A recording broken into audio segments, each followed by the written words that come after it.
Qué bueno que es estar nuevamente juntos, como cada semana, transmitiendo el estudio de la porción que corresponde a esta semana. Esta es la porción número 35, la porción número 35, que es la que corresponde a esta semana. Y bueno, pasaremos a considerar. Ustedes ya tienen su Biblia abierta,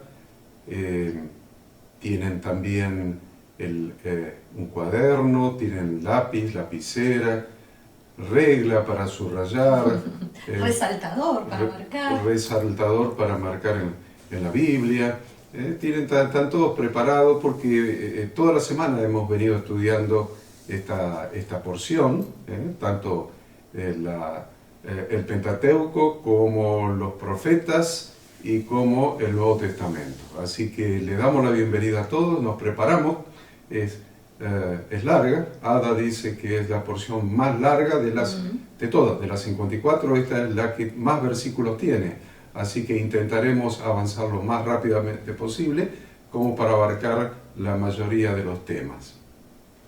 Muy buenos días a todos, gracias a cada uno por estar, por el privilegio que tenemos, la alegría que nos genera saber que están del otro lado, que juntos podemos con libertad y bajo la guía del Espíritu Santo, ese Espíritu Santo que nos llenó específicamente el domingo de la semana pasada, ahí cuando celebramos la fiesta de Pentecostés, es ese Espíritu Santo el que durante toda la semana también nos guió en la lectura de la palabra, nos hizo luz, se nos reveló, y bueno, hoy juntos abrimos la palabra y la estudiamos, reflexionamos, o por lo menos comenzamos este programa hablando juntos, tarea que cada uno va a continuar después a lo largo de su día, tanto en su casa como en familia, como también con la familia de la fe.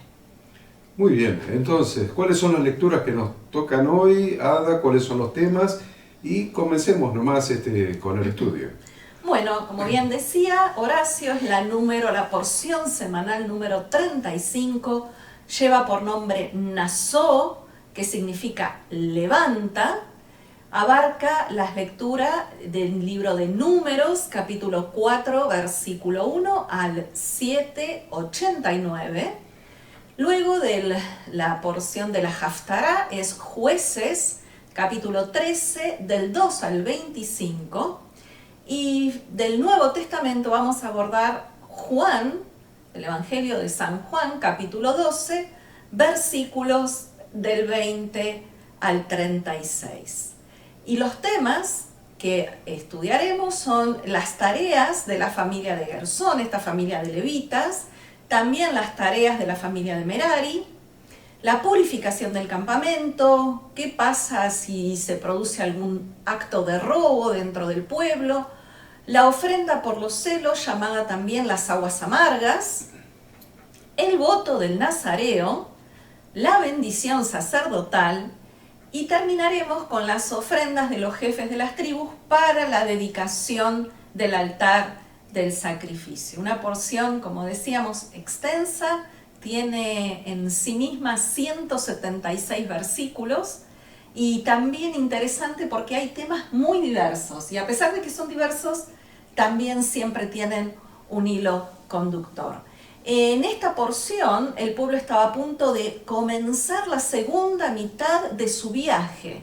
Recuerden que habían salido de Egipto, anduvieron por el desierto, hasta llegar al monte Sinaí, vimos cómo Dios le da las tablas de la Torá a Moisés, cómo se erige el tabernáculo, el primer día del segundo año de la salida de Egipto.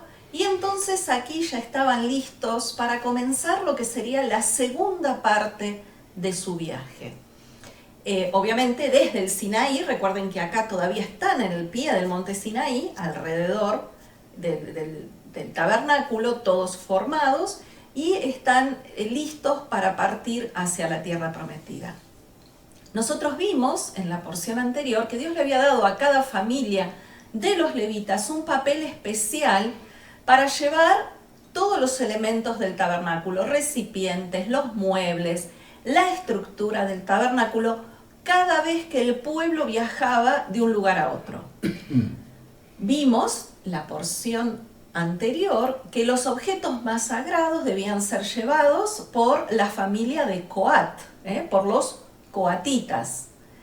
Y hoy vamos a ver la tarea que Dios le asigna a la familia de Gersón, que son los gersonitas. Ellos debían llevar las telas, las coberturas del tabernáculo, todas las cortinas. Y por otro lado, los de la tribu de Merari, no los de la tribu, los de la familia de Merari, llamados meraritas, ellos llevaban los tablones, las barras, los postes y los zócalos que componían la estructura del tabernáculo. Es decir, que cada clan, cada familia de levitas tenía un papel y un lugar especial en esta procesión solemne cuando llevaban la casa de Dios, la morada de Dios, a través del desierto. Vemos... Entonces comenzamos con el capítulo 4. Exacto. El capítulo 4, recuerden que es a partir del versículo 21. Y vemos que la tarea encomendada a los levitas de estas dos familias, dijimos la familia de Gersón y de Merari, aunque no eran tan honorables como la de los hijos de Coat, también era necesaria. Entonces, dice del versículo 21 al 23, además habló Yahweh a Moisés diciendo, toma también el número de los hijos de Gersón, según las casas de sus padres, por sus familias. De edad de 30 años arriba hasta 50 años los contarás, todos los que entran en compañía para servir en el tabernáculo de reunión. Entonces, acá vemos un censo muy particular, porque solamente había que censar a los varones desde 30 años hasta 50, que era la edad de servicio activo, la edad que ellos servirían en el tabernáculo. Entonces Dios le manda a Moisés que haga el censo. Moisés lo realiza no solo, sino con la ayuda de Aarón y con la ayuda de todos los príncipes de la nación. Entonces, ¿por qué algo tan importante? Porque se trataba evidentemente de los levitas, de los que servirían en la casa de Dios.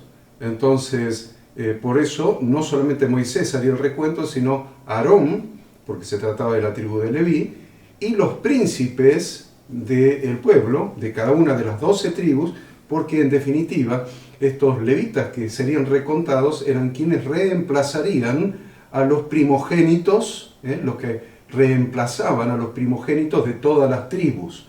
Entonces había representantes de todas las tribus para hacer este censo, este recuento.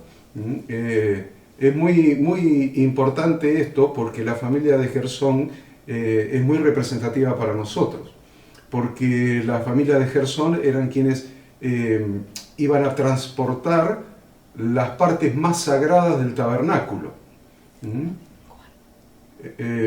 Perdón, discúlpeme, la tribu de Coat, ahora está hablando de Coat, la tribu de Coat, y está hablando de censar la familia, la tribu de Coat. Entonces, la tribu de Coat eran quienes iban a transportar las partes más sagradas del tabernáculo, y es muy importante esto porque Dios le encarga un cuidado muy especial para los miembros de la familia de Coat, de entre los levitas, un cuidado especial. Cuídenlo, le dice, cuiden a los miembros de la familia de Coat. Entonces, sigamos con el versículo 22, Ada. El versículo 22 vemos que los descendientes de Coat, como bien vos decías, eran los encargados de transportar las partes más sagradas del tabernáculo, mientras que la familia de Gersón llevaba los elementos menos sacros. Sin embargo, vemos que ambas tareas eran igualmente necesarias y debían ser realizadas con el mismo entusiasmo. ¿Y esto cómo lo aplicamos hoy en día? En realidad, nosotros hoy, como ministros del Señor, cada uno de nosotros, siempre decimos, como integrantes de la familia de Dios, como siervos de Dios, toda función es significativa. Ya sea que se porte el arca, como en el caso de los coatitas, o ya sea que solamente se transporte las cortinas del tabernáculo, o las tablas, o los zócalos. La verdad es que todos son partícipes de este servicio sagrado. Hoy en día el tabernáculo es la iglesia. El tabernáculo es el cuerpo de Cristo. Es el templo santo formado por cada uno de nosotros, cada uno de los creyentes, como piedras vivas para morada de Dios en el Espíritu. Entonces, cada uno de nosotros somos parte de ese tabernáculo, pero a la vez somos sacerdotes que actuamos dentro del tabernáculo. Somos parte del tabernáculo en sí, de las piedras vivas que forman las paredes del tabernáculo. Todo lo que está dentro es Jesucristo, es el Espíritu Santo, hasta llegar a la misma presencia de Dios en el lugar santísimo. Sin embargo, nuestra función como servidores, como sacerdotes dentro del tabernáculo, tiene diferentes características, como fueron las características de cada una de las familias, de Gersón, de Merari, de Coat, que tenían diferentes funciones dentro del transporte de la casa de Dios. Entonces, muchas veces le preguntamos a la gente qué quiere ser, cuál es su don, a qué aspira, y yo quiero ser pastor, y todos quieren ser pastor, y aún los chiquitos que ven, la única figura que ven es la figura del pastor, y desde chiquitos ya de la escuela bíblica empiezan, yo quiero ser pastor, el día quiero ser pastor. Es como que fuera el único ministerio, el único servicio que existe visible, pero en realidad todos los sacerdotes tienen un ministerio dentro del cuerpo, todos. Unos llevaban las cortinas, otros llevaban las tablas, y otros llevaban las cosas más sacras, más sagradas, pero todos tenían una función. Y eso es lo que dice 1 Corintios capítulo 12, versículo 1, donde la Escritura nos dice que no quiero, hermano, que ignoréis acerca de los dones espirituales. Y después, en el versículo 27 del capítulo 12, nos hace una descripción muy interesante porque nos dice que todos somos el cuerpo de Cristo y miembros, cada uno en particular. Y ahora establece esta división de las tareas. A uno puso Dios, primeramente apóstoles, luego profetas, los terceros maestros, luego los que hacen milagros, después los que sanan, los que ayudan, los que administran, los que tienen don de lenguas. Pero es muy interesante ver el versículo 29. El versículo 29 hace una pregunta, o varias preguntas. Una es, ¿son todos apóstoles? ¿Son todos profetas? ¿Todos maestros? ¿Hacen todos milagros? ¿Tienen todos dones de sanidad? ¿Hablan todos lenguas? ¿Interpretan todos? Estableciendo la importancia de la función de cada uno dentro del cuerpo de Cristo. Establece cuáles son los dones espirituales, ahí en todo el capítulo 12, y establece que el Espíritu Santo ha repartido esos dones entre todos los miembros del cuerpo de Cristo, porque bíblicamente todos los miembros, todos, absolutamente todos los miembros del cuerpo de Cristo son sacerdotes, porque el pacto de Dios consiste en constituir un reino de sacerdotes y gente santa. Y en ese reino estamos todos incluidos, no solamente los pastores estamos incluidos en ese reino de sacerdotes o en esa función sacerdotal. Todos los miembros son sacerdotes de Dios en ejercicio. Independientemente de que nosotros, como pastores, hemos monopolizado los dones y hemos impedido el desarrollo de los dones dentro del cuerpo, tal como lo establece Efesios capítulo 4, versículo 12. Vea Efesios 4, 12, cuáles son nuestras funciones pastorales, y es promover y capacitar y equipar y entrenar a todos los sacerdotes del cuerpo, a todos los miembros del cuerpo, para que ejerzan su sacerdocio para la edificación del cuerpo de Cristo. No hay monopolio. Esa es una atribución que nosotros nos hemos tomado al considerarnos cabeza de la iglesia. ¿No? Hay una sola cabeza en la iglesia y nosotros no somos el monopolio de todos los dones, sino que todos los dones están repartidos en el cuerpo, porque todos los creyentes son sacerdotes. Y si entendemos esto, vamos a entender que todos son importantes. Ese es el mensaje de esto que estamos diciendo y de este punto de la para allá. Todos son importantes, no importa que estén llevando las cortinas, o estén llevando las tablas y los zócalos, o estén llevando el arca, el altar, la mesa de los panes, o la menorá, o el lavacro o el altar de bronce. No importa qué es lo que esté llevando cada uno, todos estamos siendo responsables de edificar la casa de Dios. El cuerpo de Cristo. Y creo que entiendo por esto que estás diciendo también que no hay tarea una más importante que la otra, porque en definitiva todos somos necesarios, ¿no es cierto? Y la otra cosa que leo entre líneas ahora es que hay una tarea perfectamente organizada. Las cosas dentro del cuerpo de Cristo no se hacen de manera desordenada, sino que cada uno es importante que sepa qué función cumple y siempre se realice de manera coordinada y, como dice la palabra, ¿no? Dando cada uno honor al otro, considerando al otro como superior a sí mismo, porque ninguna pieza puede faltar en el cuerpo de Cristo. Entonces, como para completar ese Efesios 4:12 que mencionaba antes, nuestra función, porque el 4:11 está estableciendo que Jesucristo repartió sus propios dones, suyos, lo que Él ejerció durante su ministerio, es decir, apóstoles, profetas, evangelistas, pastores y maestros, sus propios dones los repartió entre muchos, porque no hay nadie que pueda hacer todos los dones que ejerció Jesucristo, por eso los repartió, pero les dio una función, les asignó una función a los que recibieron esos dones especiales. ¿Cuál es esa función? Efesios 4:12.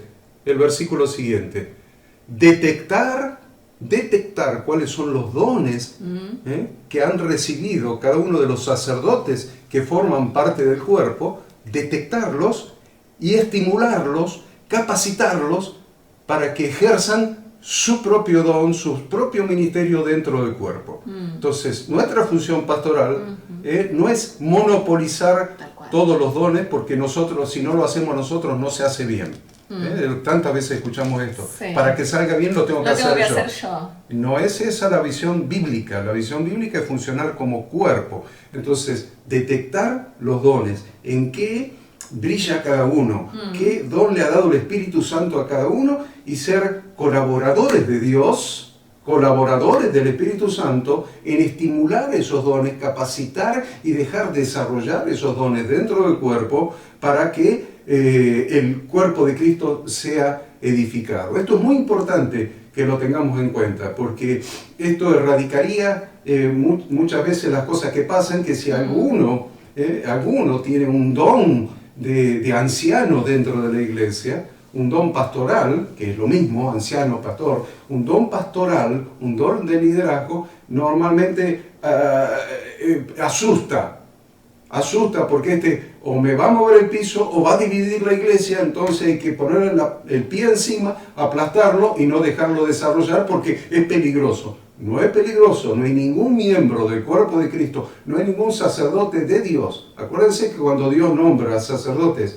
a Aarón y a sus hijos, dice mis sacerdotes. Entonces, ojo con que estemos impidiendo el desarrollo de su sacerdocio a personas que son sacerdotes no de la iglesia, no nuestros, sino sacerdotes del Dios Altísimo. Esto es muy importante que lo tengamos en cuenta como enseñanza fundamental de esta parte de la parashá. Bueno, y vemos también en estos textos que leímos, ¿no? Hasta el versículo 34, que era Aarón y sus hijos los que compartían esta tarea de supervisión de los descendientes de Gersón, de los descendientes de Merari. Ellos le asignaban a cada levita las tareas particulares y les decían qué debían cargar y cuándo debían hacerlo. Por eso hablo siempre, ¿no?, de este orden y de este trabajo mancomunado. Uno no podía adelantarse al otro, todo tenía que ser realizado en un perfecto orden. Y una vez que esas tareas habían sido asignadas, Eleazar, el hijo del sacerdote Aarón, era el supervisor general de las tareas de las 3 familias levíticas. E Itamar era el tesorero de las partes y utensilios específicos del tabernáculo que eran transportados por la familia de Gersón. Esto es importante porque toda la Biblia nos muestra cómo se trabaja en cuerpo. En cuerpo, en equipo. En equipo. ¿Qué hubiera pasado si Moisés hubiera querido realizar todo? Sin embargo, un día apareció el suegro de Moisés y dijo, repartí, delegá, delegá. No hay palabra en la Biblia que hable del ministerio de una sola persona. Ni siquiera el pastorado individual o singular, siempre plural. Siempre es plural, siempre es cuerpo, el cuerpo de Cristo.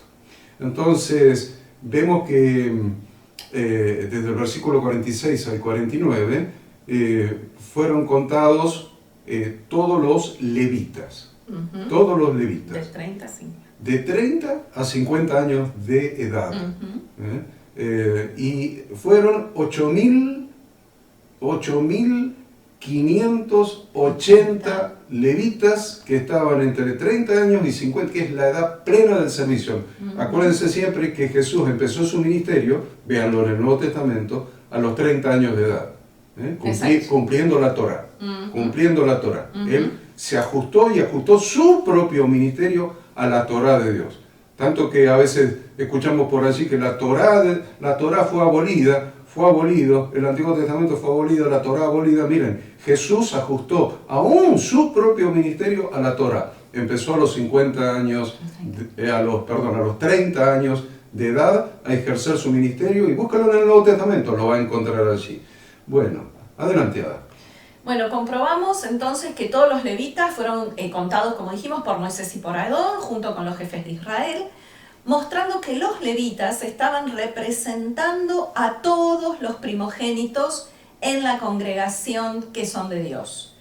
Cuando el ángel de la muerte, recordemos allí antes de la salida de Egipto, recorrió Egipto, matando a todo primogénito, tanto de hombres como animal, Yahweh salvó a los primogénitos de su pueblo, haciendo que a partir de ahí todo primogénito, tanto de hombre como de animal, le perteneciera a Dios. Si ustedes recuerdan la porción anterior, cuando estudiamos Números capítulo 3, versículo 13, dice, porque mío es todo primogénito desde el día en que yo hice morir a los primogénitos en la tierra de Egipto, santifiqué para mí a todos los primogénitos en Israel, así de hombre como de animales, míos serán yo, Yahweh.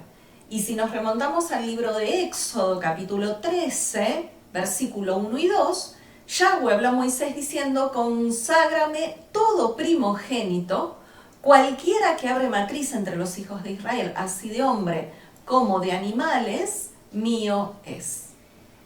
Bueno, pero ahí hubo un problema. El problema, o sea, todos los primogénitos eran de Dios porque no fueron muertos por el ángel de la muerte. Al pasar el ángel de la muerte por Egipto matando a los primogénitos de los seres humanos y de los animales, y saltear la casa de los hebreos que estaban adentro comiendo el cordero pascual, y estaban celebrando el pacto del umbral, porque el mismo Espíritu Santo de Dios había entrado a la casa de cada uno. Entonces el ángel de la muerte, ahí la muerte no tiene potestad donde está la vida de Dios, la vida de Jesucristo, la vida del Señor. Entonces los salteó. Pero esos primogénitos salvados por la presencia de Dios, Dios dijo, son míos. Yo los salvé, son míos. Tal como pasa con cada uno de nosotros. Por eso, a todos los que le recibieron, a los que creen en su nombre, le dio potestad de ser hechos hijos de Dios. Es lo mismo que pasa con nosotros. Ahora son míos, dijo Dios, como leyó Ada en los 2 pasajes anteriores. Son míos. Pero resulta que esos que eran de él, un día adulteraron contra Dios adorando al becerro de oro. Justamente cuando se estaba celebrando el pacto de bodas, la ketubá de Dios con su pueblo. Se estaba celebrando el pacto de bodas. Subió Moisés a traer las 2 copias del contrato. Acuérdense que las tablas estaban escritas de frente y frente y al dorso, frente y reverso. Entonces, ¿por qué? Porque eran 2 copias del pacto de bodas que Dios estaba celebrando con su pueblo. Y cuando bajó, todos estaban adorando al becerro de oro, excepto los levitas. Entonces, esos primogénitos que eran de él, ahora estaban adorando ídolos. Estaban adorando un ídolo, un becerro de oro. Entonces Dios dice, estos infieles que eran míos, pero se hicieron de otro Dios, mis primogénitos son míos. Entonces elige a la tribu fiel, a la tribu de Leví, que eran los únicos que no adoraron. Que eran los que no adoraron el becerro de oro y que se pusieron del lado de Moisés y mataron a los 3.000 idólatras. Entonces tomó en reemplazo de los primogénitos a la tribu de Leví. Es muy importante esto que lo entendamos, porque nos está hablando de la santidad y de la exclusividad de Dios. Dios quiere tener la exclusividad de nuestra pertenencia a Él. Le pertenecemos a Él y solamente a Él. Es exclusiva nuestra pertenencia. Por eso no podemos tener ningún becerro de oro en nuestra vida. El Dios dinero, el Dios mamón, el Dios dinero, el Dios riqueza, el Dios fama, el Dios poder.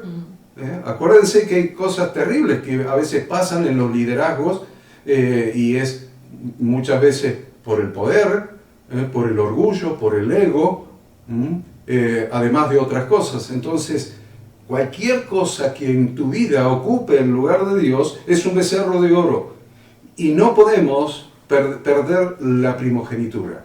Somos de Él, exclusivamente de Él. Bien, vamos al capítulo 5 entonces. Sí, exactamente. El capítulo 5, versículo 1 al 4 dice: Yahweh habló a Moisés diciendo: manda a los hijos de Israel que echen del campamento a todo leproso, a todos los que padecen flujo de semen y a todo contaminado con muerto.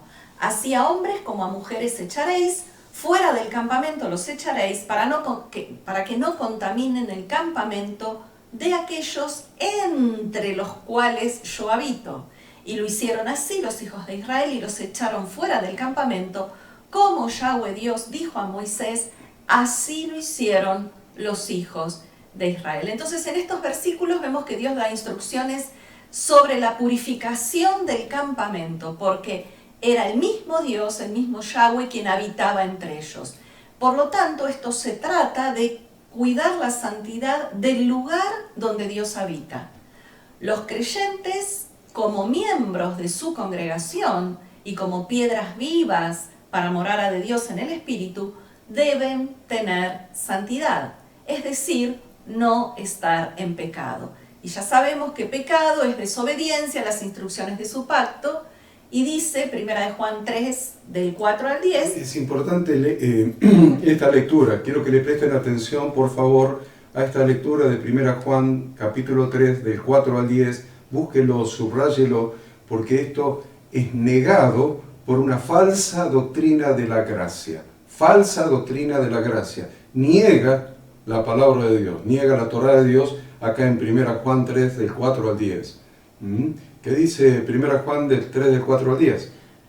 Todo aquel que comete pecado infringe también la ley, porque el pecado es infracción de la ley. Y sabés que Él apareció para quitar nuestros pecados, y no hay pecado en Él. Todo aquel que permanece en Él no peca, y todo aquel que peca no le ha visto ni le ha conocido. Hijitos, nadie os engañe. El que hace justicia es justo, como Él es justo. El que practica el pecado es del diablo, porque el diablo peca desde el principio. Para esto apareció el Hijo de Dios, para deshacer las obras del diablo.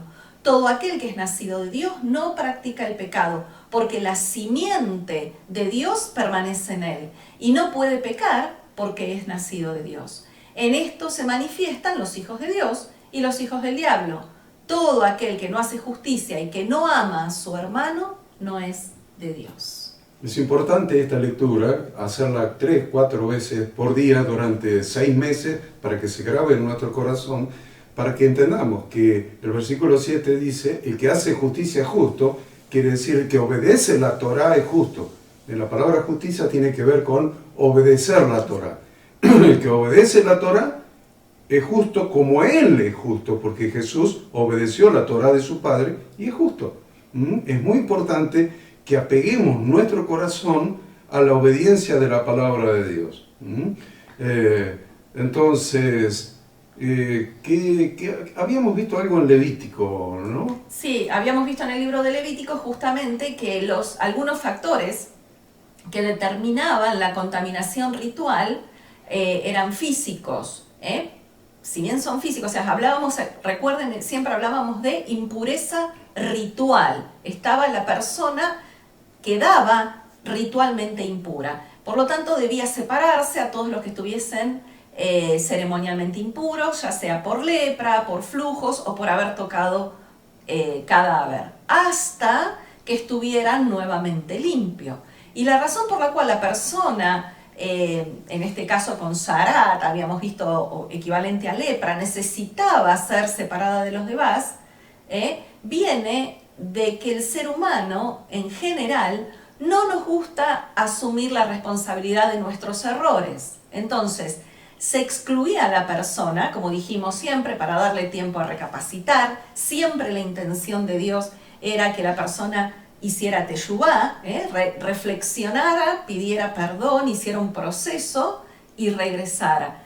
Y también tenía otro objetivo esta separación, y era evitar que la persona cometiera pecados adicionales. ¿Por qué? Porque generalmente cuando alguna persona calumnia, alguna persona está en pecado, generalmente trata de tapar eso, ¿no? Entonces empieza a demostrar que en realidad no había pecado. Empieza, lo que digo yo siempre, los seres humanos tratamos de racionalizar y justificar todo el tiempo nuestras conductas. Entonces, la lección que esto también nos deja a cada uno de nosotros hoy es que la tentación de tratar de justificar nuestro comportamiento erróneo nos lleva a seguir pecando. Al no reconocer, seguimos pecando. Tenemos que resistir el impulso de hacerle creer a todos que en realidad no hicimos nada malo.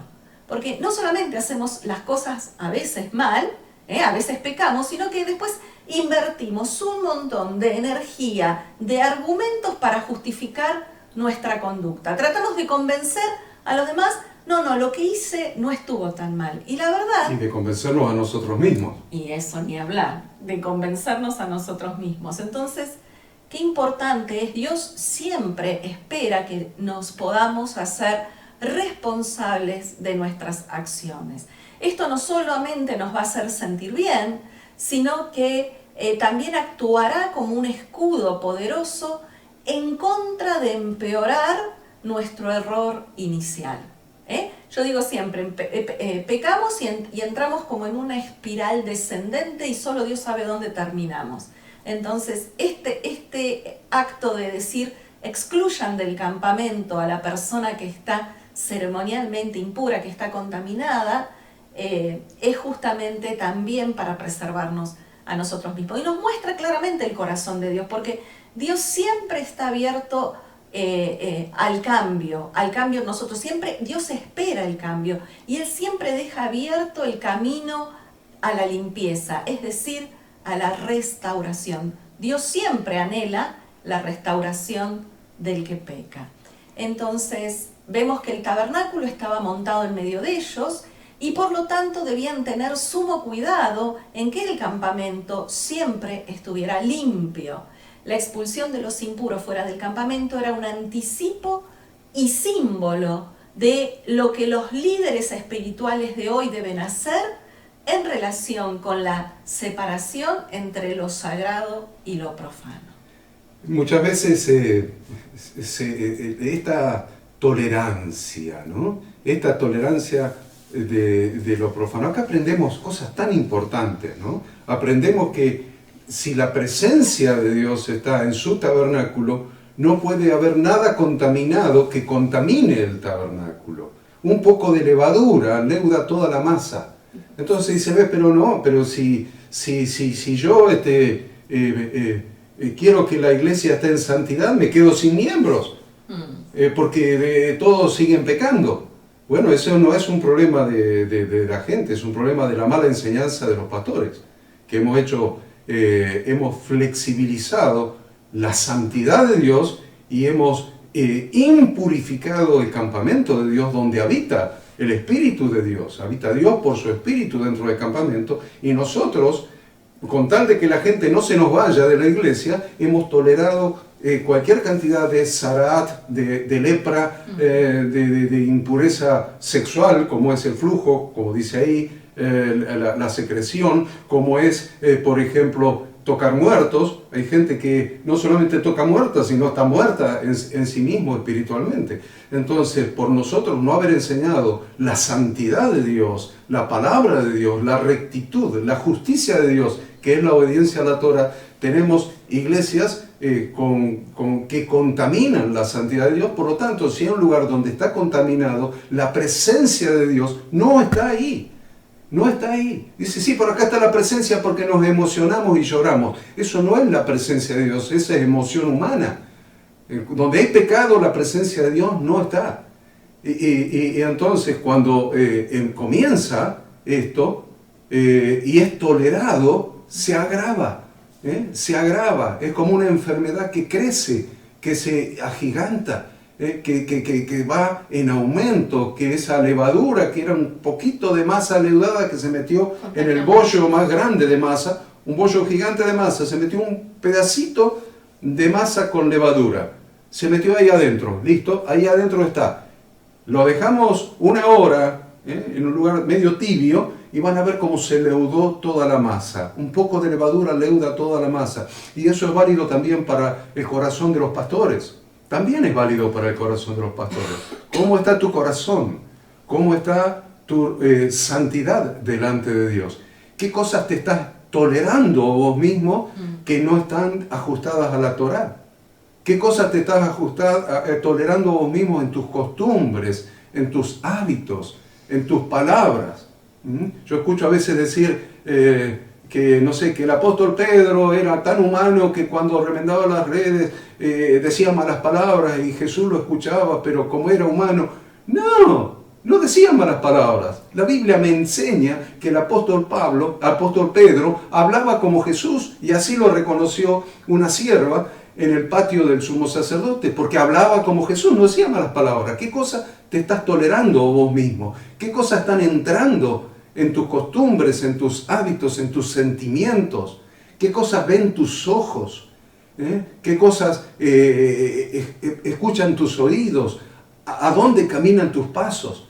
Porque un poco de levadura leuda toda la masa. Cuando te quieras acordar, ni siquiera los pastores vamos a estar en santidad y la presencia del Señor no está en un tabernáculo impuro, no está en una congregación que tiene que ser un reino de sacerdotes y gente santa. Y acuérdense, Yahweh un día limpiará su era. Lo dice Mateo 3:12, su aventador está en su mano y limpiará su era.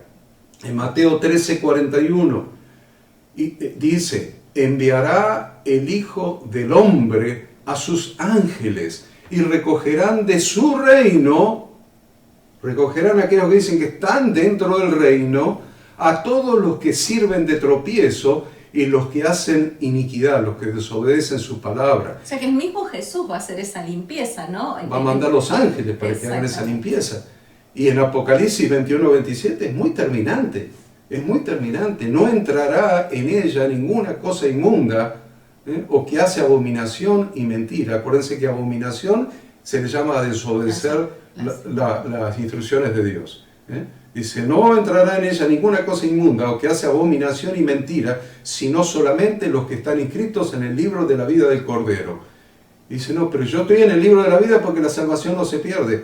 Porque hice una vez una oración. Porque hice una oración un día. A lo mejor con esa oración ni siquiera entraste, pero eso es tema para otra enseñanza.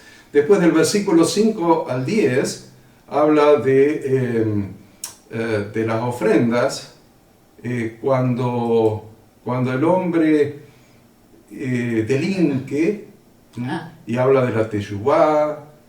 Sí, acá es interesante porque, bueno, la primera parte del versículo 5 al 8 habla de la ley de la restitución a otro israelita, es decir, cuando alguien roba, cuando un israelita roba a otro, es decir, le retiene de manera indebida a otro israelita dinero, ya sea por un préstamo o por hurto o por robo o por salarios atrasados, empeorado por el pecado de jurar falsamente de que no debe nada, ¿no? En esos casos dice que es lo que se debe hacer. Dios establece claramente, ¿por qué? Porque dijimos, ¿no?, que todo pecado lleva una consecuencia. Entonces acá Dios dice lo que se debía hacer. Esto también está mencionado en el libro de Levítico, capítulo 5, del 20 al 26. O sea, en esa porción semanal también lo estudiamos. ¿Y qué dice? Que en caso de robo, en estos casos que mencionamos,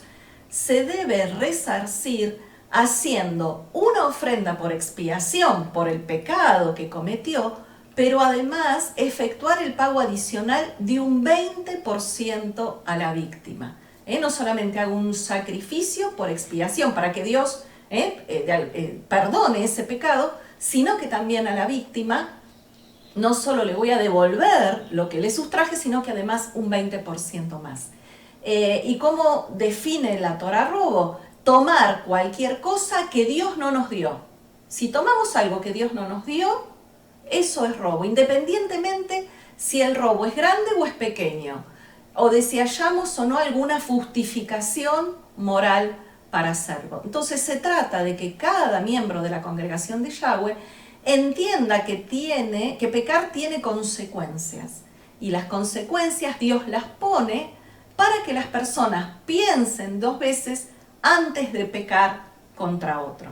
Siempre la intención de Dios es no el castigo. Dios no quiere el castigo, Dios no quiere la consecuencia, sino justamente cuando vemos y Dios nos dice claramente, si haces esto, va a pasar esto, entonces nosotros tengamos la capacidad de recapacitar y de pensarlo dos veces antes de hacerlo. Ese pecado cometido por el infractor afecta tanto a su persona como a la nación toda. Esto lo explicaba hace un ratito Horacio, ¿no? La persona entonces debería confesar y simultáneamente hacer la restitución, compensando enteramente el daño, y añadirá sobre ello un 20% adicional y se lo dará a aquel contra quien pecó. Es muy interesante porque ¿qué hace? Confesión, hace la teyubá completa. Todo el proceso. Todo el proceso. Confesión, aparte a la víctima hay que restituirle, pero restituirle con una quinta parte adicional, o sea, una quinta parte de un 20% más. O sea, confesión, restitución con una quinta parte adicional, un 20% más. Pero acuérdense que el hijo pródigo dijo, Padre, he pecado contra el cielo y contra ti.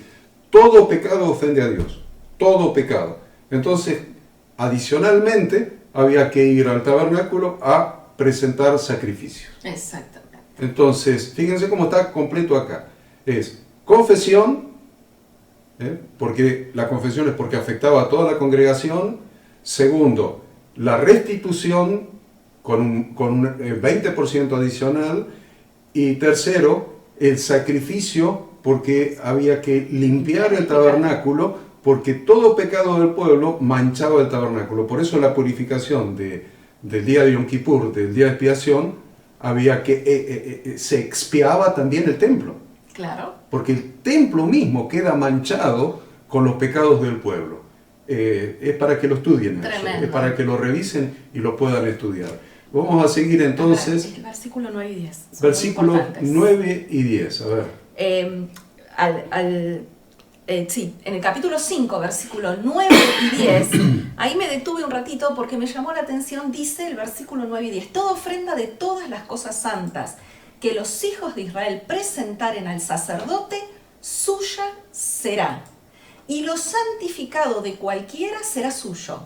Asimismo, lo que cualquiera diere al sacerdote, suyo será. Entonces vemos que cuando un hijo de Israel designa parte de sus posesiones como donativo a los sacerdotes, claramente nos dice acá que él tiene el derecho a decidir qué sacerdote debe recibirla. Pero también habla o dice, fíjense, dice, y lo santificado será para él. Y luego dice, termina el versículo 10 diciendo, suyo será. ¿Cómo? Si yo lo doy, es mío. Ahí digo, ¿qué pasa? Y estudiando un poquito más, entiendo o entendemos que la Torá nos enseña que toda donación será para el donador para siempre. ¿Qué quiere decir esto? Los efectos de la caridad que hagamos, de la benevolencia, estarán con nosotros para siempre. La verdad es que el día que nos vayamos de este mundo, las posesiones materiales no las vamos a poder llevar con nosotros. Pero lo que dimos, eso es el mensaje que está dejando estos dos versículos, lo que dimos estará con nosotros para siempre. Y esta es la diferencia entre el mundo material y el mundo espiritual. En el mundo material, cuanto más damos, menos tenemos. Sin embargo, en el mundo espiritual, en el reino de Dios, cuanto más damos, más tenemos. Muy bien, muy importante esto que acaba de decir Ada. Pablo habla de he recibido lo que ustedes me enviaron, porque esto está acreditándose en la cuenta de ustedes en el cielo.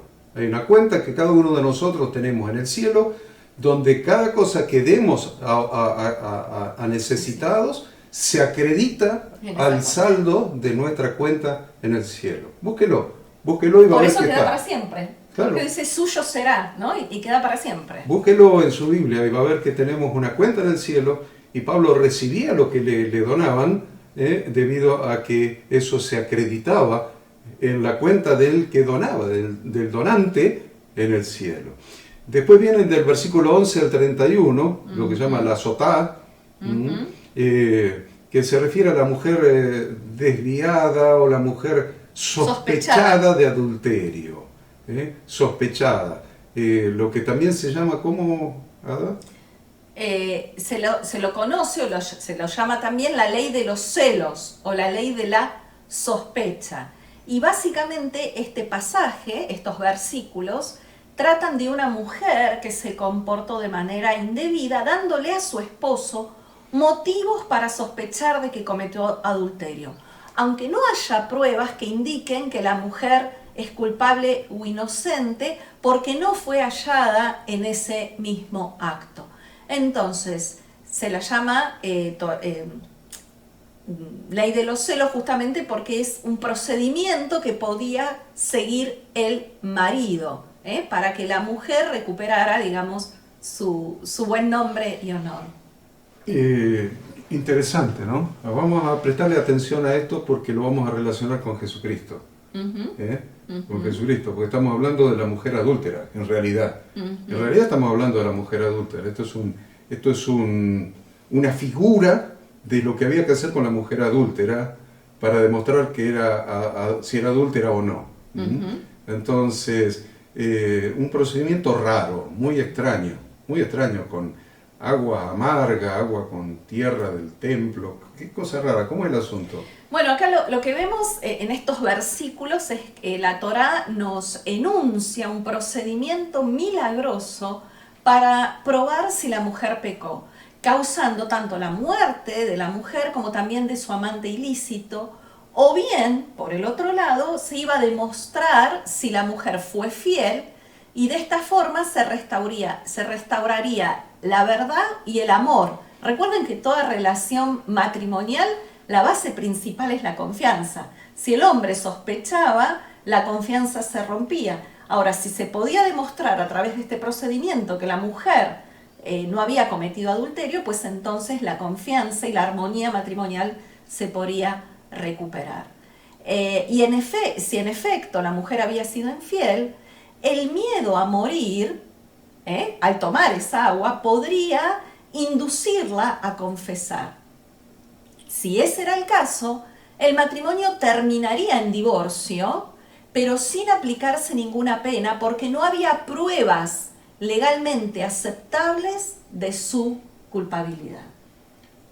¿Qué ejemplo? Yo sé que ustedes lo han leído porque desde el domingo, que fue el primer día de la semana, de esta semana, estamos leyendo esta para allá.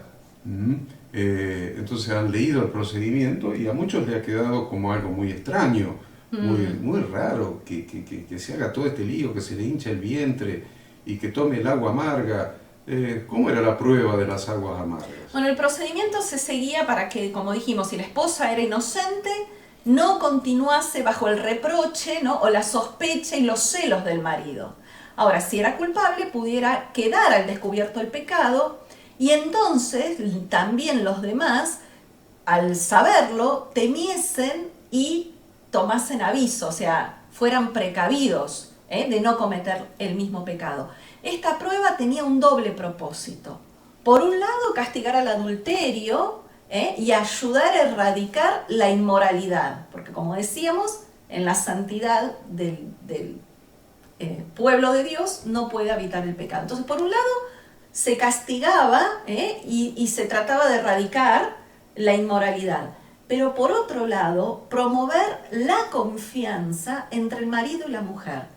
Porque cuando el esposo ha empezado a desconfiar de la mujer, solamente el testimonio de Dios, esta prueba clara que Dios facilitaba, iba a ser lo suficientemente convincente para demostrar la inocencia de la mujer. No iba a servir cuando la mujer le dijera, yo no fui, no hice nada. No, estaba este recurso, esta prueba, para que el matrimonio pudiera restaurarse o no. Es interesante en el versículo 17 por qué se le hacía tomar agua con polvo del piso del tabernáculo, del piso del templo.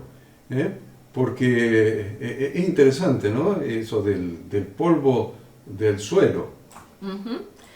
Bien, el polvo del suelo va a forzar a la mujer a pensar que morirá y que va a regresar al polvo si ella era culpable. Entonces esa es la simbología del polvo que se tomaba del suelo. Y ese polvo se debía mezclar con agua, y esa agua se sacaba del lavacro del templo. Recuerden que simbolizaba el lavacro la pureza de las mujeres israelitas y su devoción a sus esposos. Recuerden que estaba hecho de espejos. Entonces esa agua era un vehículo adecuado por medio del cual castigar a la mujer si había sido infiel. Entonces se combinaba el agua del lavacro con este polvo del suelo del tabernáculo. En definitiva, el polvo simboliza la muerte. La muerte, claro. Polvo eres, y al polvo volverás. Y al polvo volverás, simboliza la muerte. Pensemos en Jesucristo, sigamos pensando en Jesucristo, olvidémonos de acá de la mujer infiel, de la mujer adúltera. Sigamos pensando en Él. Y pensemos que esa agua amarga tiene un simbolismo muy especial en Jesucristo, en la cruz de Cristo más específicamente. ¿Por qué? Porque el agua, esta agua amarga, definitivamente declaraba la culpabilidad de la mujer adúltera. Y tenía consecuencias amargas para ella, como la inflamación de su vientre, etc. Y morirse. Y morir. Entonces, es muy interesante porque el sacerdote, en los versículos 19 al 22, obliga a la mujer a prestar un juramento. Exactamente. Obliga a la mujer a prestar un juramento en el que asume las consecuencias de la acción por la que está acusada. ¿Cuál es la acción que cometió Jesucristo? Fue tentado en todo, al igual que nosotros, pero sin pecado. Entonces, ¿por qué Jesucristo tomó del agua de la muerte? ¿Por qué tomó las aguas amargas? ¿Por qué asumió el adulterio si él no cometió adulterio? ¿Por qué asumió idolatría si él no cometió idolatría? Pasaba las noches orando y en comunión con su Padre.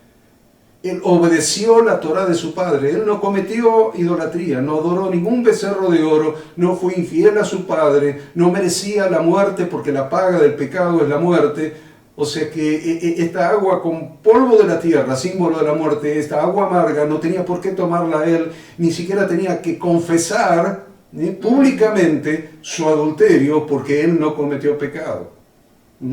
Tampoco se tenía por qué aflojar su muslo. Que su muslo se afloje, dice el versículo 21.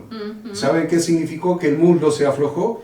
Cuando se aflojó el muslo de Jesús en la cruz del Calvario, se aflojó los músculos de sus piernas y quedó colgado de sus brazos, clavados en la cruz del Calvario, y se asfixió y murió. Cuando su muslo se aflojó. Eso es lo que significa. Entonces, es una ley donde se puede ver claramente la obra de Jesucristo en la cruz del Calvario. La mujer es tipo de, en este caso es tipo de Israel como congregación con la que Dios se desposó, con la que hizo una ketubá, un pacto de bodas. Entonces, ese pacto de bodas del monte Sinaí, que Jesucristo vino a renovar el pacto de bodas con Israel. No he venido sino a buscar las ovejas perdidas de la casa de Israel, y por su gracia nosotros, por Jesucristo, podemos ser injertados, como fueron injertados los gentiles que salieron con el pueblo de Egipto y llegaron al pie del monte Sinaí y estuvieron en el primer pacto de bodas. Ahora Jesús viene a renovar el pacto de bodas con las 12 tribus, más todos los que por él somos injertados en la congregación de Dios. Jeremías 31-32 habla de ese pacto de bodas, y Dios es el marido celoso de su congregación, porque estamos hablando de la ley de celos. La mujer invalidó el pacto. Jeremías 31-32 dice, hice un pacto con ustedes, pero ustedes invalidaron mi pacto, aunque yo fui un marido para ustedes, dice Yahweh. Y en Éxodo 34-14 dice, porque no te has de inclinar a ningún otro Dios, con minúscula, ningún otro Dios, pues Yahweh, cuyo nombre es celoso. Dios celoso es. Lo repite 2 veces la palabra celoso en este versículo. El nombre de Dios es celoso, con mayúscula, coma, Dios celoso es. Entonces, si bien Israel y todos nosotros, todos nos descarriamos como ovejas, cada uno se apartó por su camino. Dice, creo que Romanos, mas Yahweh cargó sobre él el pecado de todos nosotros. Entonces, ¿qué hizo Dios? Jesucristo llevó sobre él mismo, Dios cargó sobre él el pecado de todos nosotros. Lo vemos en Isaías 53 de una manera profética. Ciertamente llevó él nuestras enfermedades y sufrió nuestras transgresiones, nuestros dolores, y nosotros le tuvimos por azotado, por herido de Dios y abatido. Como la mujer cuando era culpable, no cuando era inocente y salía y era más fértil que antes y tenía más hijos con el marido. No. Jesús se hizo mujer culpable, adúltera. Entonces, por eso dice, nosotros le tuvimos por azotado, por herido de Dios y abatido. Mas Él herido fue por nuestras rebeliones, molido por nuestros pecados. El castigo de nuestra paz fue sobre Él y por su llaga fuimos nosotros curados. Todos nosotros nos descarriamos como ovejas, cada cual se apartó por su camino, mas Yahweh cargó en Él el pecado de todos nosotros. Jesucristo cumplió en Él el proceso completo de la ley de los celos de Dios, no la ley de los celos de un marido israelita. Jesucristo cumplió el proceso completo de la ley de los celos de Dios, como marido celoso ante el adulterio de sus hijos, de su congregación, de su esposa. Cumplió el proceso completo de la ley de que dije, se lo repito la tercera vez para que lo anote, la ley de los celos de Dios para redimir a la iglesia. Él tomó las aguas amargas. Si no, mire Juan capítulo 19, dice, después de esto, sabiendo Jesús que ya todo estaba consumado, dijo, para que la escritura se cumpliese, tengo sed. ¿Qué le faltaba? Tomar las aguas amargas. Si miran, antes le habían querido dar aguas amargas y la había rechazado. Sí. La había rechazado, no quiso tomar las aguas amargas, pero cuando estaba por entregar su espíritu, le faltaba cumplir esta parte y hacerse infiel, asumir, cargar sobre sí el pecado de adulterio de todos nosotros, el pecado de infidelidad de todos nosotros a Dios. Y entonces dijo, tengo sed, voy a tomar las aguas amargas. Y estaba allí una vasija llena de vinagre. Entonces ellos empaparon en vinagre una esponja y poniéndola en un hisopo se la acercaron a la boca. Cuando Jesús hubo tomado el vinagre, dijo, consumado es, y habiendo inclinado la cabeza, entregó su espíritu.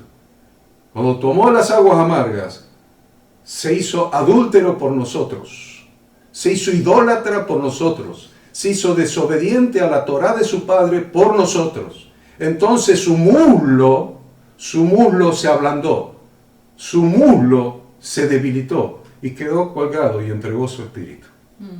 Cumplió la ley de los celos de Dios.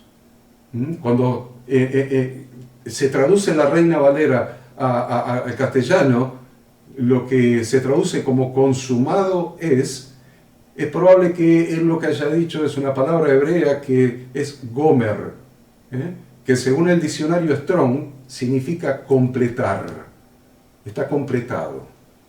Esto nos permite visualizar que Jesucristo tenía en mente la esposa infiel, inclusive del profeta Oseas. Sí, cuando lo mandó a casarse con una...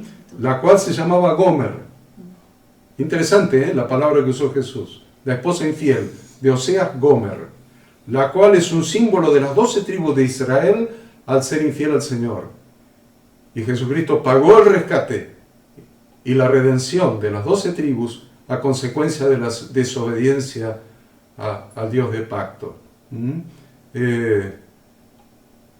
Usted lo va a encontrar eso si lo quiere buscar en Oseas capítulo 1, versículos 2 y 3. Jesús realizó todo el proceso de la mujer infiel con el propósito de redimirla y lo hizo sabiendo que la mujer era culpable. Su pueblo era culpable. Lo hizo sabiendo que era culpable. La esposa. Que era infiel, que habíamos desobedecido a la Torá, que habíamos pecado, que tuvimos otros dioses, otros ídolos en lugar de Dios. Y aún sabiendo que éramos culpables, nos amó, aún estando lejos. Es muy importante eso. Versículos 23 y 24 dice que el sacerdote escribirá estas maldiciones en un libro y las borrará con las aguas amargas. Y dará a beber a la mujer las aguas amargas que traen maldición, y las aguas que obran maldición entrará en ella para amargar. Escribirá. Entonces, ¿qué hacen las aguas que bebió Jesucristo? Estas aguas amargas que Jesús bebió borraron las maldiciones contra nosotros escritas en un libro. Borraron nuestros nombres de ese libro de maldiciones. Dice Gálatas 3:13, Cristo nos redimió de la maldición de la ley, hecho por nosotros maldición, porque escrito está, maldito es todo el que es colgado en un madero. Esto significa que Jesucristo se hizo maldición y nos redimió a nosotros de todas las maldiciones escritas en el libro. O sea, ese mismo procedimiento que el sacerdote hacía de escribir esas transgresiones. Las aguas amargas también nos recuerdan ese episodio que se había producido en Éxodo capítulo 15, versículos 23 al 26, cuando el pueblo de Israel, allí en medio del desierto, querían beber agua y resulta que las aguas que encontraron eran aguas amargas. Dice, llegaron a Mara, no pudieron beber las aguas de Mara porque eran amargas, por eso le pusieron el nombre de Mara. Entonces el pueblo murmuró contra Moisés y dijo, ¿qué hemos de beber? Bueno, y dice, ¿no?, lo que hizo Moisés, las instrucciones que Dios le da, que tenía que echar allí un árbol, un madero. Entonces esas aguas amargas fueron endulzadas por la cruz de madera en la que nuestro Redentor fue colgado. Esa amargura del pecado se transformó en dulzor de vida que Él nos dio a través de su sacrificio. Y la consecuencia de la mujer fiel, Sí. porque hemos hablado de la mujer adúltera. Pero ¿qué pasa si la mujer es... Realmente era fiel, claro, no había Entonces, cometido pecado. ¿qué la hacía? Fructífera, fecunda. Entonces, ¿pero eso somos nosotros? Bueno, les voy a aclarar, eso no éramos nosotros. No éramos, pasado. Pero a través del sacrificio de Cristo, Él llevó sobre sí el castigo de nuestra infidelidad y nos justificó. Si la justicia es obediencia a la Torá, nos hizo obedientes a la Torá, nos quitó el pecado para que ahora seamos fructíferos. Muy importante es esto, porque nos hizo fructíferos. Y dice, ay, gracias a Dios que soy fructífero. ¿Qué quiere decir eso? Gracias a Dios que soy fructífero, y lo convertimos ya en una palabra religiosa. No, ser fructífero es dar fruto. Es dar fruto. Jesús dijo, toda potestad me es dada en el cielo y en la tierra. Por tanto, id y haced discípulos a todas las naciones, a todas las etnias, bautizándolos en mi nombre. Y aquí yo estoy con vosotros todos los días hasta el fin del mundo. Nos hizo fructíferos. Fructíferos.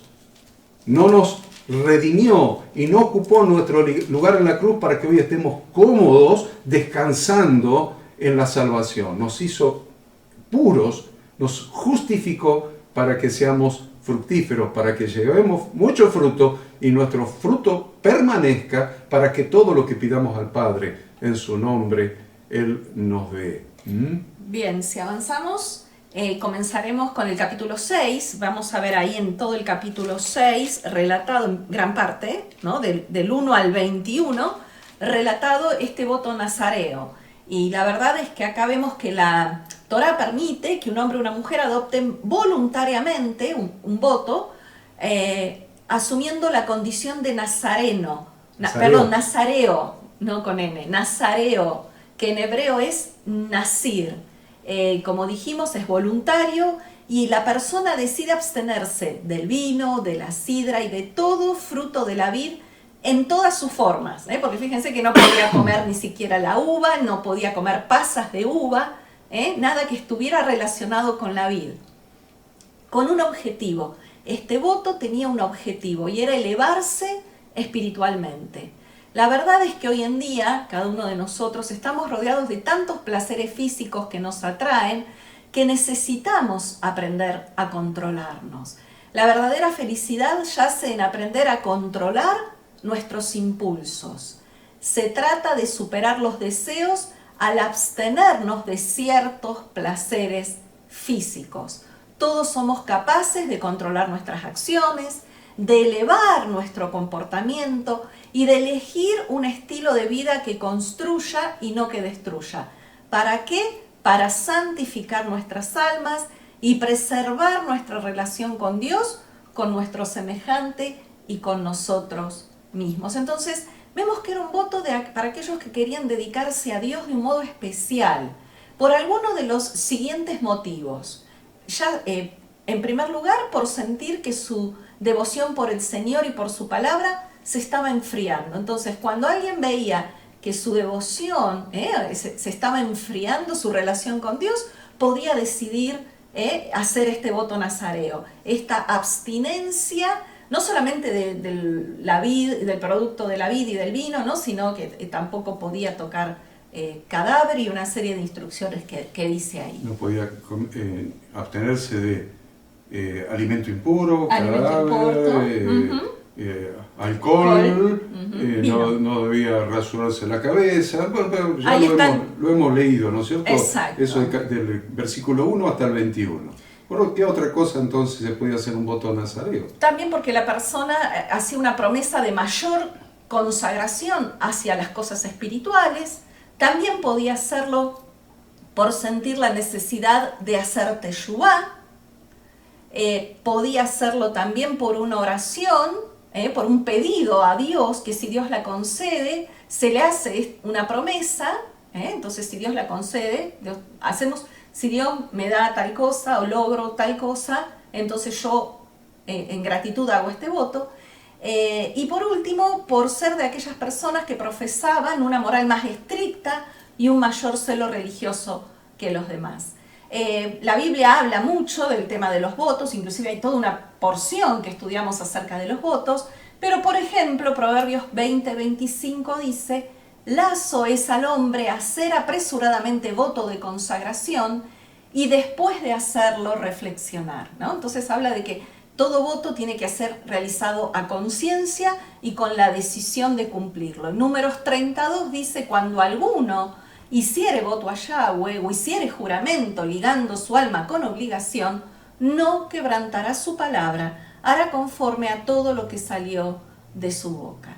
Algo interesante que encontramos también en la Torá es que algunos eran nazareos de por vida, es decir, por una designación de Dios, como en el caso de Sansón. Fíjense que la Haftará, la porción de los profetas en el libro de Jueces que debíamos leer hoy, hablas justamente de este voto nazareo de por vida de Sansón.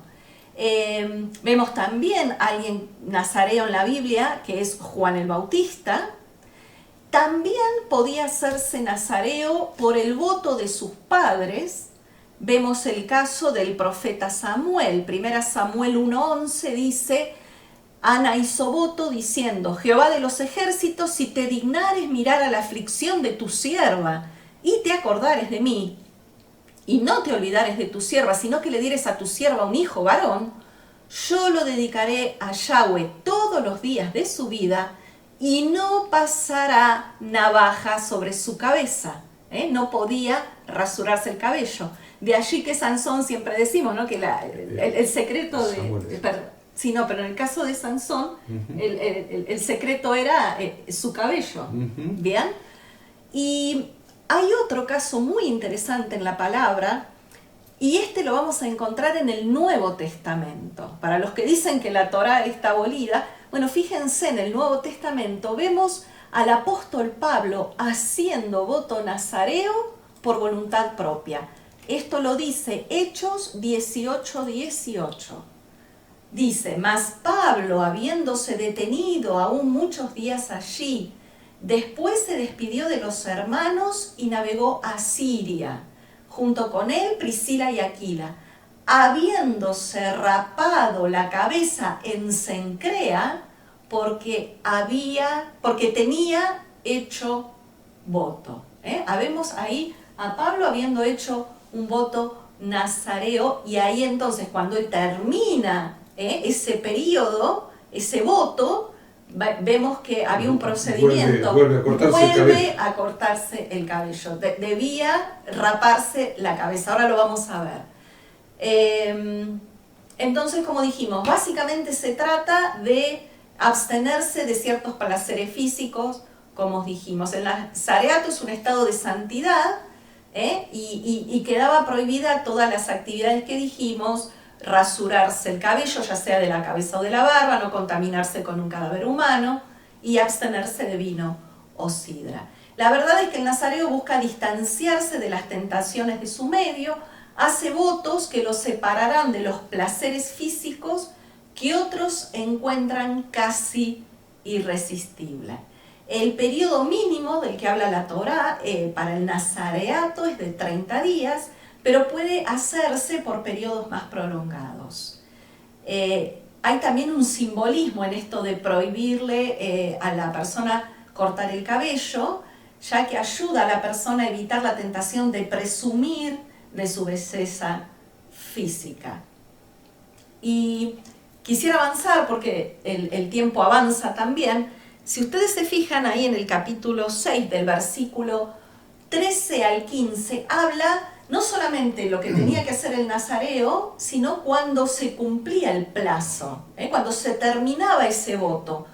Habla qué tenía que hacer. Dice el versículo 13, esta es pues la ley del nazareo, el día que cumpliere el tiempo de su nazareato, vendrá a la puerta del tabernáculo de reunión, ofrecerá su ofrenda a Yahweh, un cordero de 1 año sin tacha en holocausto, un cordero de 1 año por expiación y un carnero sin defecto por ofrenda de paz.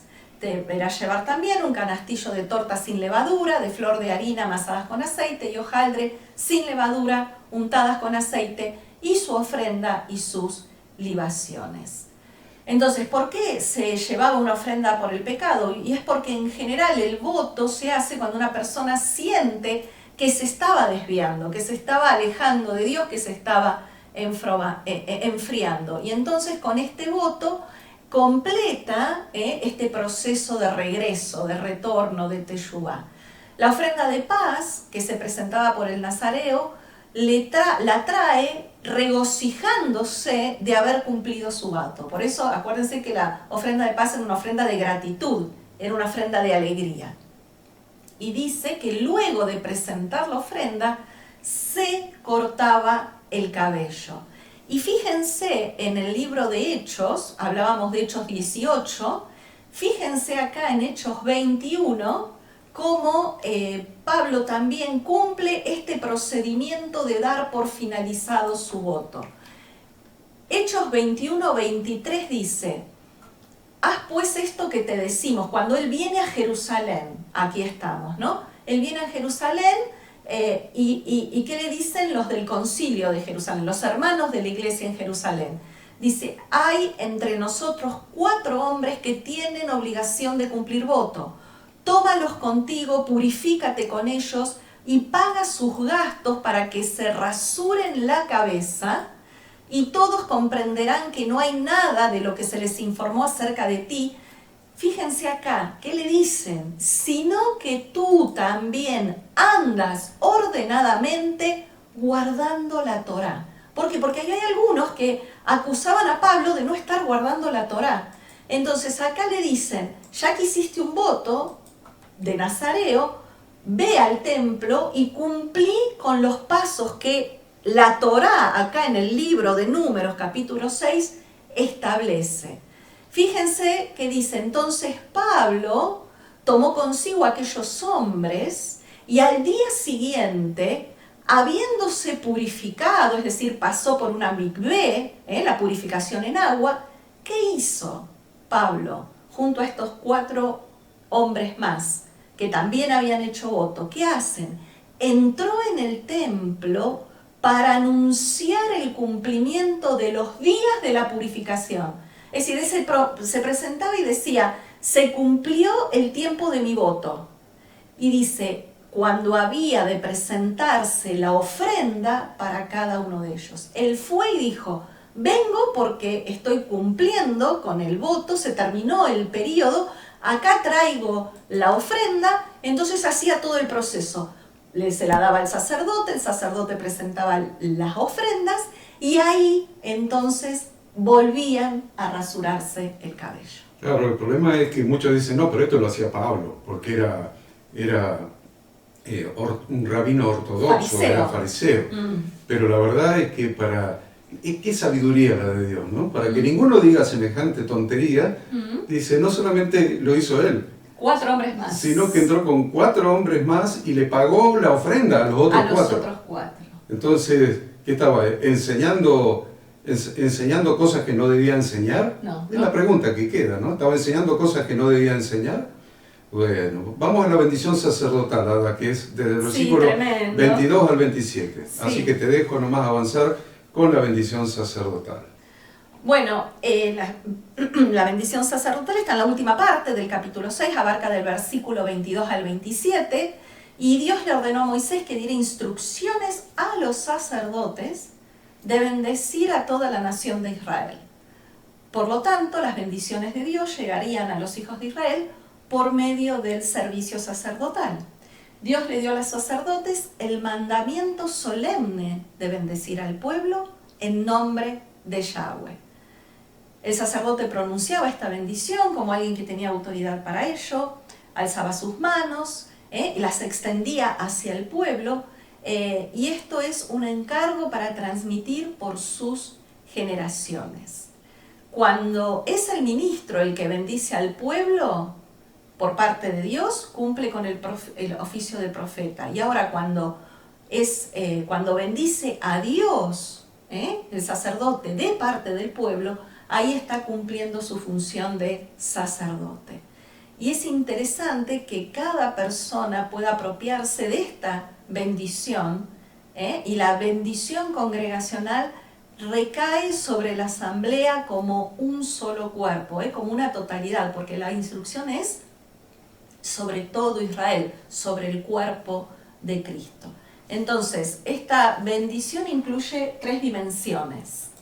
Bueno, acuérdense, presten atención cuando habla en singular y cuando habla de plural, en plural, porque ahora está diciendo que cada persona debe apropiarse en singular de esta bendición. Pero hay una bendición para toda la congregación. Entonces, vamos a ver, 3 dimensiones. Versículo 34. 24. Una prosperidad material. Yahweh te bendiga. Te bendiga. Entonces, eso es prosperidad. Prosperidad. La bendición es prosperidad. No solamente prosperidad material, sino en salud, en todas las cosas. Entonces, y te guarde.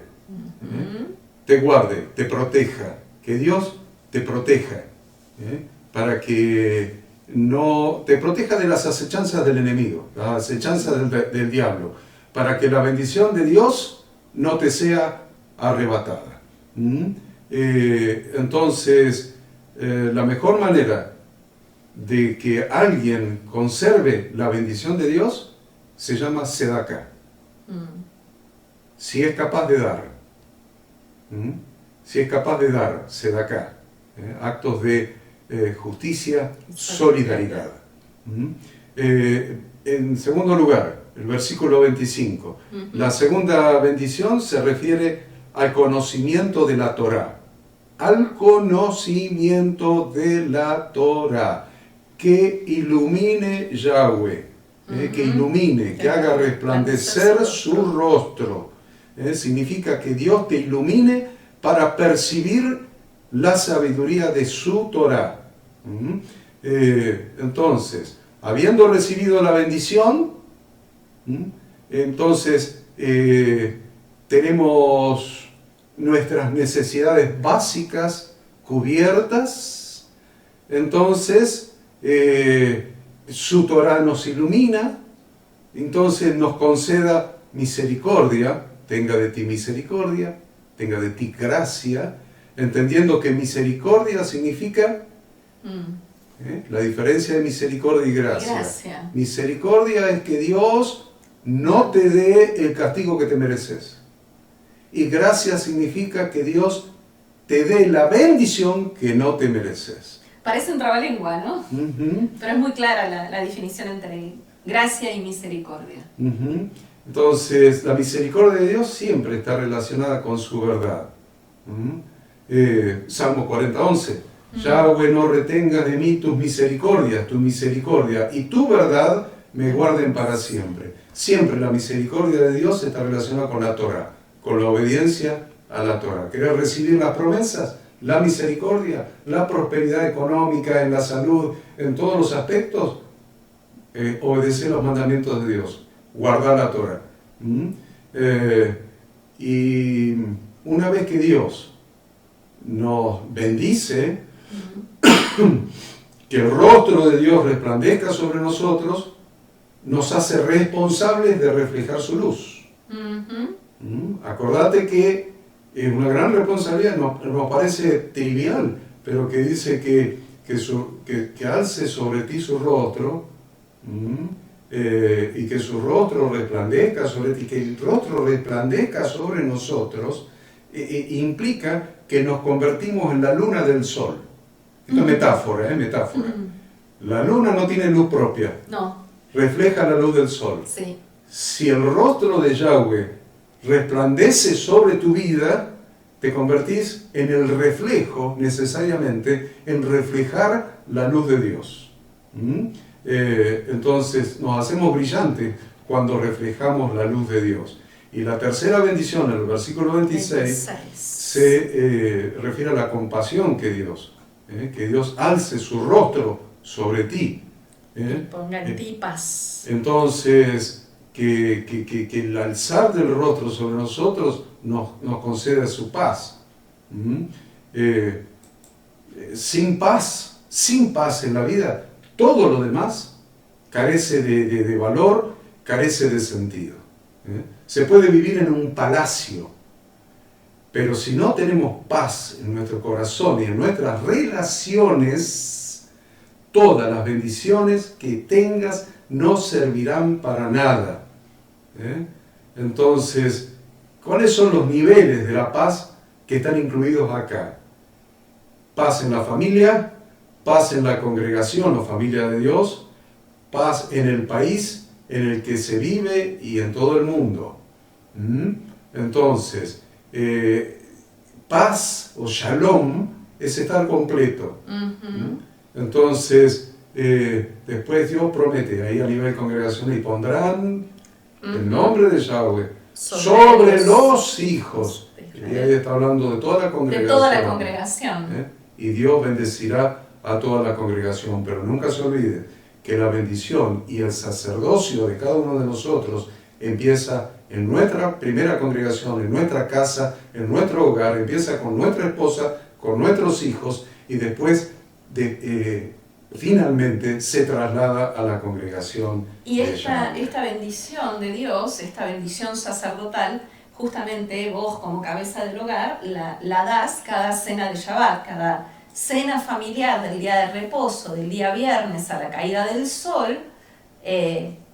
Vos das sobre mí, sobre tus hijos, esta bendición, ¿no? La hacemos cada día de reposo. Así que me encanta esa bendición porque es una bendición integral, como vimos, ¿no? Prosperidad en lo material, en la salud, en lo espiritual, la seguridad de que es Dios el que va a ayudarnos a guardar y a conservar todo eso que Él nos da, y después esta bendición dada en cuanto a la paz y en cuanto a toda la congregación. Bueno, y finalmente el capítulo 7 habla de las ofrendas de los jefes de las tribus, las ofrendas de los jefes, de los líderes de cada tribu. Claro, cuando se pone en funcionamiento el altar del sacrificio. Entonces ahí vemos que todas las ofrendas eran iguales, son idénticas. ¿Cómo es eso? Sí, algo que llama la atención, el capítulo 7 es un capítulo largo, tiene 89 versículos, ¿no? Del 1 al 89, es realmente extenso, pero lo que llama la atención cuando uno lo lee es estas ofrendas que van a ser realizadas en cabeza de cada una de las tribus. Cada tribu, vemos que está detalladamente repetido en cada una de las tribus qué es lo que ellas ofrendaron. Y la verdad es que si bien todas las ofrendas son idénticas, cada una fue inimitable en su esencia espiritual. Cada uno según la misión singular reservada a su tribu.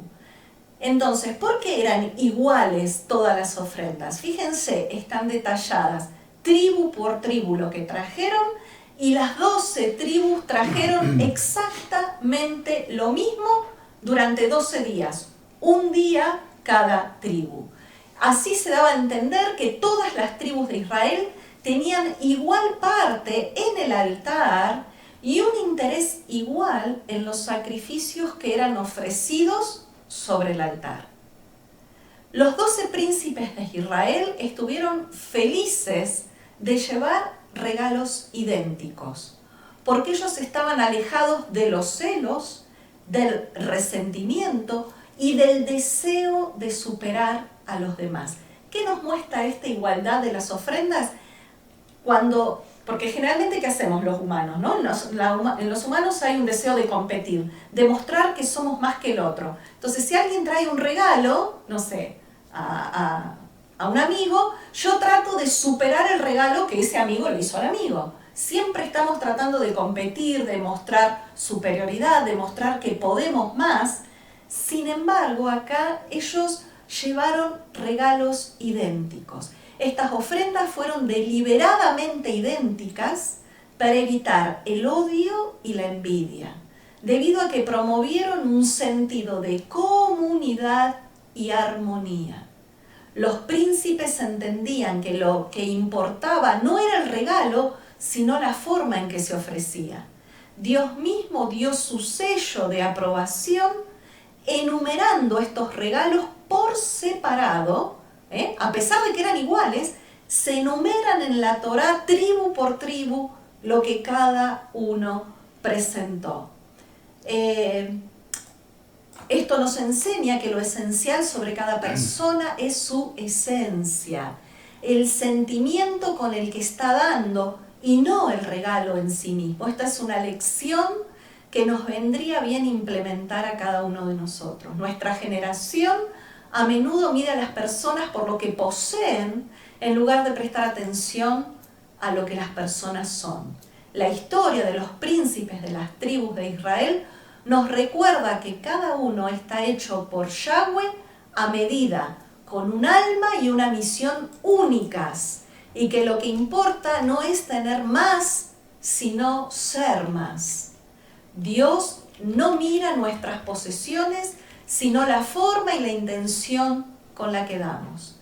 Asimismo, la intención de Dios, al enumerar y repetir 12 veces las ofrendas, es honrar a todos por igual. No dijo, vino Judá y dio tal cosa y los demás dieron lo mismo. No, los menciona, se detiene a enumerar, a nombrar tribu por tribu la ofrenda que trajeron. Prestar atención a los grupos que potencialmente pueden llegar a verse afectados. Hacer que cada uno se sienta valorado.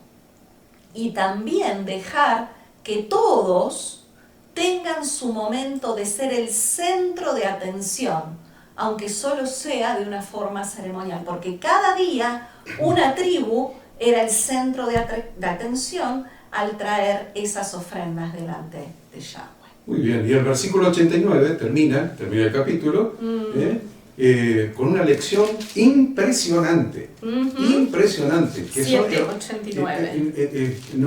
Como ministros de Dios, ministros suyos, esto es una advertencia, y eso no solamente una enseñanza, es una advertencia, porque Moisés entró en el tabernáculo, pero ¿saben cuándo? Solamente después que todas las tribus participaron en la inauguración del tabernáculo. Recién ahí Moisés entró para oír la voz de Dios.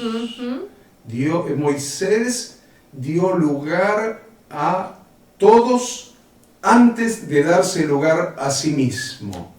No sé cuánto habrán tardado, 12 días. 12 días. Así que por 12 días Moisés se cayó la boca. Y después que todos hubieron ejercido su ministerio, su adoración a Dios, recién él tomó el último lugar. Dios dio a entender que aceptaba todos los presentes que se le habían traído. Y habló con Moisés entonces desde el propiciatorio. Moisés no tomó el lugar de la gente, no tomó el lugar de los miembros de la congregación, no tomó el lugar de los sacerdotes. Él tomó el último lugar. El último lugar. Es una gran enseñanza para todos los que ejercemos el ministerio pastoral.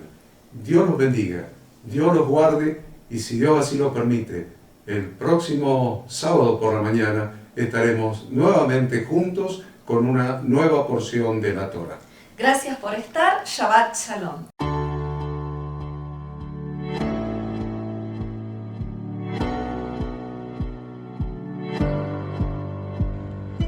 Queremos que tú también conozcas esta herramienta que durante los últimos 18 años ha sido útil para las iglesias de todo el mundo de habla hispana, capacitando cientos de siervos de Dios. Las formas de aprender están cambiando y Ministerio Bíblico Internacional, a través de su facultad bíblica, brinda programas de formación ministerial bíblica, teológica y práctica para la multiplicación y edificación de la iglesia 100% online. Respondiendo a las necesidades de hoy, para aquellos que no cuentan con la posibilidad de asistir a clases presenciales, donde quiera que estés, en todo lugar, recibirás el material de estudio y verás las clases en vivo y on demand, accediendo a través de tu celular, PC, tablet o Smart TV. Recibe tu capacitación en las siguientes carreras: diplomado en teología para maestros de grupos de evangelismo y discipulado, licenciatura en teología pastoral, diplomado en teología y práctica ministerial para pastores, líderes y servidores. Súmate a los pastores que han organizado un grupo de estudio tutorial a distancia en la congregación con estudiantes locales y de las otras iglesias de la zona. Esta es tu oportunidad como seguidor de Cristo para comenzar tus estudios y completar tus exámenes desde la comodidad de tu hogar y en los horarios que tengas disponibles. Súmate al liderazgo de este tiempo y adquiere las habilidades, herramientas y valores necesarios para impactar el mundo con la palabra de Dios y transformar la vida de aquellos que creen al Evangelio. Para más información, ingresá a facultadbiblica.com.